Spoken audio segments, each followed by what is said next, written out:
Episode 16, Bukan Istriku. Mendapati pandangan sepasang bola mata biru Tuan Andra yang masih menyorot tajam dirinya, membuat Fanny pun akhirnya menunduk. "Bunda, kita duduk yuk," ajak Aida. Iya sayang," sahut Fanny yang gugup. Dan akhirnya setelah cukup lama berdiri, Fanny bersama Aida pun duduk di sana. Dan kini, Andra, Fanny, dan juga si kecil Aida, telah duduk bersama bak sebuah keluarga kecil yang sedang menikmati waktu bersama. Andra masih diam dengan 1000 bahasa. Dan karena sikapnya inilah membuat suasana di antara mereka bertiga menjadi terasa begitu dingin, apalagi bagi Fanny. Entah mengapa berada di dekat Tuan Andra ini, membuat suasana yang awalnya canggung, malah berubah menjadi terasa begitu mencekam. Sementara di sudut ruangan lain, nampak Bu Dewi dan juga anak perempuannya Putri, merasakan harap cemas. Mereka berdua sedang mengintip dengan berdiri di dekat dapur. Bu Dewi dan juga Putri merasa sangat khawatir akan kondisi Fanny saat ini. Dapat mereka lihat dengan jelas, jika saat ini, Fanny nampak begitu takut di hadapan Tuan Andra. "Aduh Put, Ibu jadi khawatir sama Fanny, sebenarnya Tuan Andra ada perlu apa sih ingin menemui Fanny? Kalau hanya putrinya yang ingin bertemu, tapi kenapa Tuan Andra serius begitu ya?" bisik Bu Dewi pada putrinya.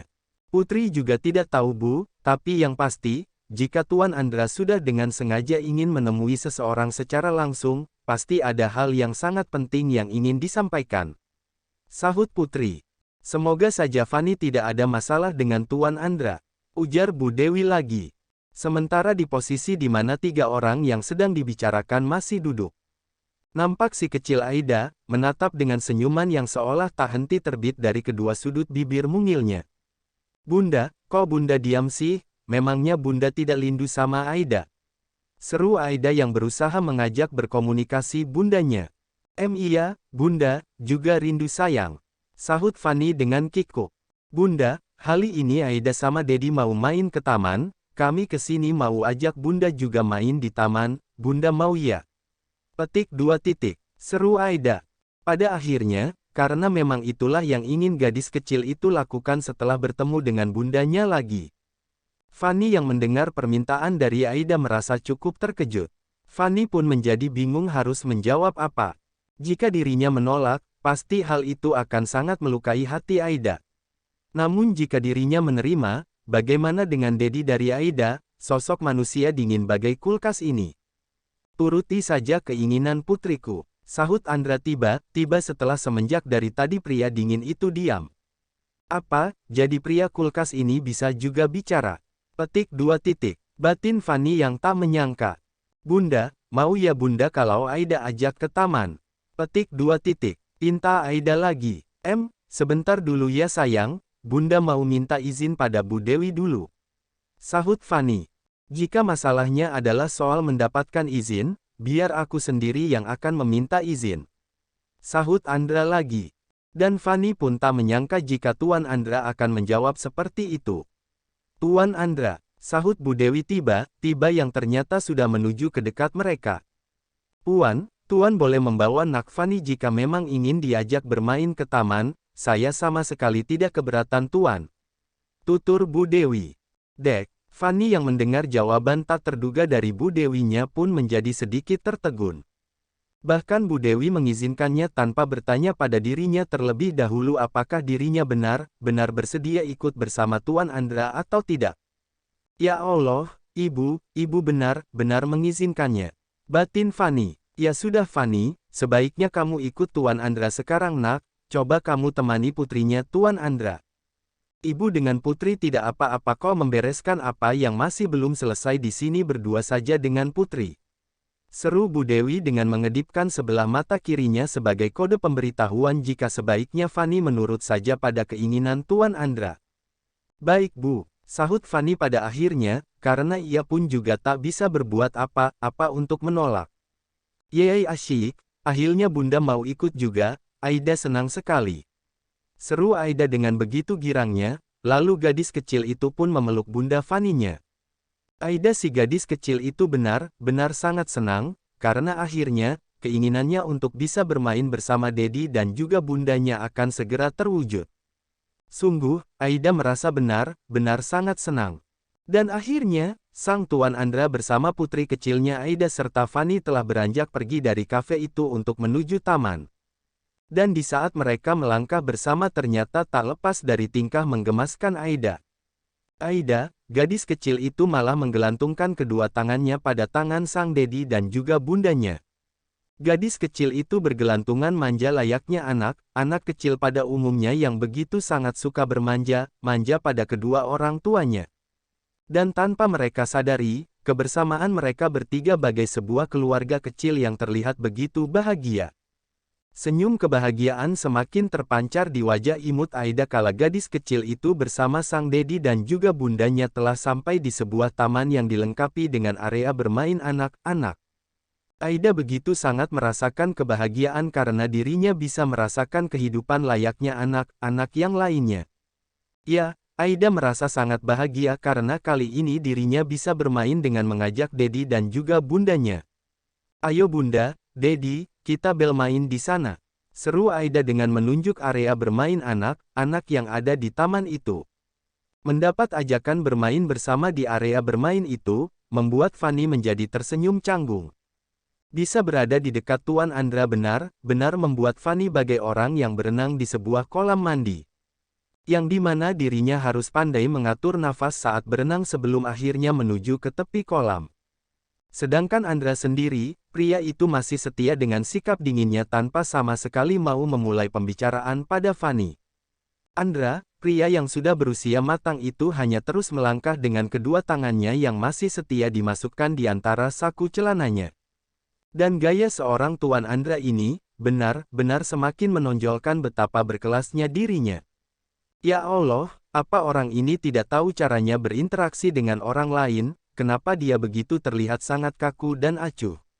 Batin Fanny berbicara. Entah sudah berapa sekian pertanyaan yang terus bermunculan dalam batinnya.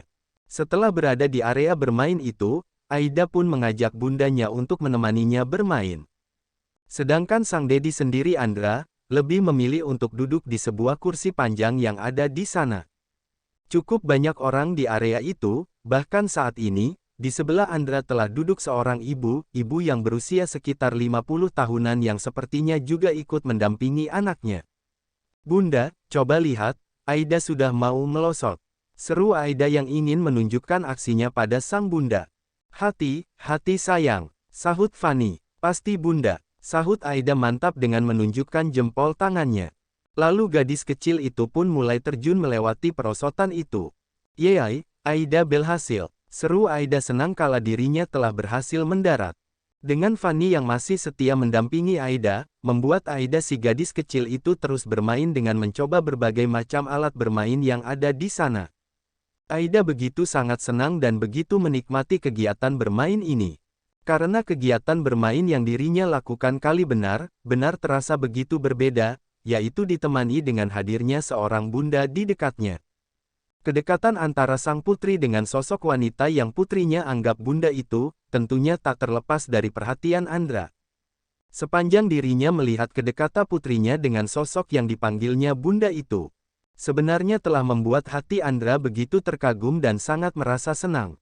Andra merasa sangat senang karena putri semata wayangnya Aida, akhirnya bisa tertawa lepas bahkan memiliki rasa kepercayaan diri yang penuh di mana Andra sendiri begitu sangat jarang melihatnya.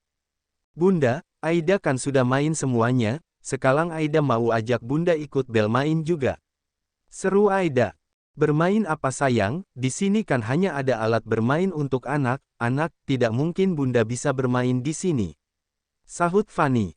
"Lia bunda benal, tapi bukan bermain itu yang Aida maksud, Aida mau ita main kejar-kejaran bunda." "Jelas Aida. Kejar-kejaran bagaimana sayang?" Petik 2 titik. Sahut Fanny yang merasa bingung. "Ya kejar-kejaran bunda. Kalau bunda berhasil kejar Aida, berarti Aida yang kalah, tapi kalau Aida yang berhasil kejar bunda, berarti bunda yang kalah, dan sebagai hukumannya, maka yang kalah harus melakukan satu hal." Jelas Aida lagi agar bundanya menjadi paham. "Melakukan satu hal, memangnya apa itu sayang?" tanya Fanny yang ternyata menjadi penasaran. "Hal yang halus dilakukan oleh yang kalah adalah yang kalah halus mencium dedi." Sahut Aida pada akhirnya. Dek, Fanny begitu sangat terkejut setelah mendengar jawaban dari Aida, lah membelalakkan kedua bola matanya tak percaya. Yang benar saja jika yang kalah harus mencium dedinya Aida. Bagaimana jika dirinya yang kalah, maka itu artinya dirinya lah yang harus mencium Tuan Andra. Tidak, ini tidak bisa dibiarkan. Sayang, Aida, kenapa harus hukuman seperti itu yang harus diterima bagi yang kalah, hukumannya yang lain saja ya sayang. Sahut Fanny yang berusaha untuk memberikan tawaran pada gadis kecil itu. Tidak ada bunda, mencium Dedi itu adalah hukuman yang paling ringan dan juga mudah, kan bagus kalau misalnya yang kalah halus cium Dedi. Sahut Aida dengan begitu polosnya. Tapi sayang, kalau misalnya bunda yang kalah, itu artinya bunda yang harus mencium Dedi kamu. Tidak, itu tidak boleh Aida, itu tidak sopan sayang. Sahut Fanny yang menolak. Tenang saja bunda, Dedi tidak akan menolak kalau Aida yang memintanya, jadi bunda tenang saja. Sahut Aida lagi. Fanny sudah tak bisa berbuat apa lagi. Tak ada pilihan untuk membatasi permainan ini. Dan jika dirinya terus menolak, bukan tidak mungkin jika Aida akan kecewa. Pokoknya aku tidak boleh kalah, iya, hanya itu satunya cara agar aku terhindar dari hukuman mencium Tuan Andra. Batin Fanny. Ayo bunda kita suit dulu. Ajak Aida. Ayo siapa takut. Tantang Fanny. Tapi suitnya satu kali loh, kalau Aida yang menang, berarti bunda yang akan Aida kejal. Sahut Aida yang tak kalah menantang. Oke, siapa takut? Sahut Fanny lagi, sebenarnya Fanny merasa takut, ia takut jika kalah dengan si kecil Aida. Namun, Fanny tetap berusaha bersikap setenang mungkin. Jika dirinya sampai kalah suit, itu artinya dirinya lah yang akan menjadi sasaran dari kejaran Aida. Oke bunda, kita hitung ya, 1 2 3 suit. Seru Aida, hingga akhirnya. Yeay, Aida yang menang. Seru Aida kegirangan, bahkan gadis kecil itu sampai meloncat senang. Ya Allah, kenapa jadi aku yang kalah, ini gawat. Batin Fanny yang sudah merasa cemas. Bagaimana bunda, apa bunda sudah siap? Petik 2 titik, tanya Aida. Sebentar sayang, kita buat jarak terlebih dahulu, Aida coba mundur dulu sedikit sayang. Pinta Fanny, dan Aida pun tak masalah dengan permintaan bundanya. Dan kini, Fanny bersama Aida telah berada pada perbandingan jarak sekitar hampir 2 meter untuk memulai permainan yang telah mereka sepakati. Bagaimana bunda, bisa dimulai sekarang? Tanya Aida yang sudah begitu tak sabar ingin segera memulai permainan. Hufet, iya sayang, bisa dimulai sekarang. Sahut Fanny. Oke, siap-siap bunda, 1 2 3. Lalu Aida pun mulai mengejar bundanya. Fanny sudah berlari melewati area bermain anak-anak yang ada di sana, lah berlari dengan kecepatan di mana Aida tak bisa meraih tubuhnya. Si kecil Aida masih terus mengejar bundanya, sepasang kaki mungilnya nampak begitu gesit membawa tubuhnya agar bisa segera mengenai tubuh sang bunda. Aduh ya Allah, Aida larinya kencang juga ternyata. Batin Fanny cemas di saat dirinya masih terus berlari. Ayo bunda, lali telus, kemanapun bunda lali, akan tetap Aida kejal. Peringat Aida di tengah-tengah kejarannya. Sementara di posisi lain, di mana sang dedi dari Aida duduk, yaitu sang Tuan Andra, masih memandangi putri kecilnya yang saat ini sedang bermain kejar-kejaran bersama sosok yang dipanggil putrinya bunda. Andra masih terus memandangi interaksi antara dua orang wanita yang berbeda generasi itu dengan perasaan yang sulit untuk diartikan. Bisa Andra lihat dengan jelas, bagaimana tingkah lucu dari keduanya. Hingga tanpa Andra sadari, telah terbit sebuah senyuman kecil di antara kedua sudut bibirnya. Ya, Andra tersenyum melihat hubungan yang terjalin antara putrinya dengan wanita yang dikejarnya. Jujur saja, hatinya merasa sangat senang karena tingkah keduanya. Nak, seru seorang wanita tua yang sudah sedari tadi duduk di kursi yang sama dengan Andra. Lia, sahut Andra. Kamu tidak ikut bermain bersama istri dan juga anakmu. Petik 2 titik, tanya ibu itu. Dek, Andra begitu sangat tertegun dengan pertanyaan dari wanita yang sudah lanjut usia ini. Siapa wanita yang ibu tua ini anggap sebagai istrinya? Istri, siapa orang yang ibu maksud sebagai istriku? Petik 2 titik, tanya Andra. Ya wanita itu nak, Wanita cantik yang sedang bermain kejar-kejaran bersama putrimu, istrimu cantik sekali nak. Sahut ibu itu dengan memberikan pujiannya juga. Tapi wanita itu bukan istriku. Sahut Andra telak. Wanita tua itu pun begitu terkejut setelah mendengar jawaban tak terduga dari Andra, Jadi wanita cantik yang dirinya kira adalah istri dari pemuda ini ternyata bukanlah istrinya. Oh, bukan istrimu ya nak, ibu kira wanita cantik itu adalah istrimu, maklum ibu salah nak, soalnya putrimu memanggil wanita cantik itu dengan sebutan bunda. Jadinya ibu malah mengira jika dia adalah istrimu, maafkan ibu ya nak. Sahut ibu itu meminta maaf dengan senyuman tak enaknya. Andra pun hanya menanggapi permintaan maaf dari wanita tua yang ada di sampingnya dengan anggukan, lah sama sekali tak mempermasalahkannya. Hanya saja, Andra menjadi merasa aneh dengan anggapan ibu tua ini. Hanya karena putrinya memanggil wanita itu dengan panggilan bunda. Lantas wanita itu dianggap sebagai istrinya, tidak mungkin, itu sama sekali tidak mungkin.